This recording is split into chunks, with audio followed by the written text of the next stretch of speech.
કેમ છો મરિયમ બેન? કેવું છે તમને? સારું છે? સારું છે ને? સારું છે ને? હા. શું તકલીફ હતી કાકા બેબીને? બીબીના પેટનું કમરના તરફ તકલીફ હતી હા. અને બીજી કે પેટનું દુખતું હતું. ઓકે. અને કેટલા સમય પહેલા દવા લઈ ગયા તમે આરી? ફરી 15 દિવસ પહેલા લઈ ગયા. ઓકે. અને હવે કેટલું કેવું છે એમ રિઝલ્ટ? હાલ તો 80% ફરક છે. 80% ફરક છે. બરાબર. તો તમારા ગામના કેટલા લોકો આવ્યા છે અહીંયા અમારા માટે? ગામના કમથી કમ 3 થી 4 માણસો 6 માણસોની દવા ચાલુ છે. 6 માસની દવા ચાલુ અને બધાને રિઝલ્ટ કેવા મળે તમારા ગામમાં? બધું રિઝલ્ટ હાલ બધું પૂછ્યું મને રિઝલ્ટ બધું સારું છે. યાકુબભાઈને પૂછ્યું એમ ઘરવાળાનું. યાકુબભાઈને શું પ્રોબ્લેમ હતી? એને તો બિલકુલ પગથી હેડી નતા કહેતા. બરાબર. બરાબર એ તો એવું ઓછું થઈ ગયું.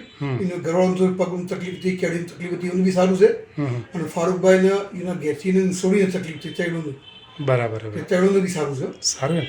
ઓકે. તો આપણે બીજાને કહી શકાય ને કે આ વસ્તુ અહીંયા જવાય કે ના જવાય? હા અમે તો કહે છે બધું. બરાબર. અમારા બહુને બી તકલીફ કીધું આપણે ગયા આવો કે આ તો બધા જઈને કંટાળી દીધું. ગયા આવો તો એ બી હેત કીધું. બરાબર. બહુને શું મારે છોકરાનો ઓલાદ નથી. તમારું ગામ કયું? વદાણી. વધારે વદાણી. એને બી થોડા કોઈ દવા કરે જ.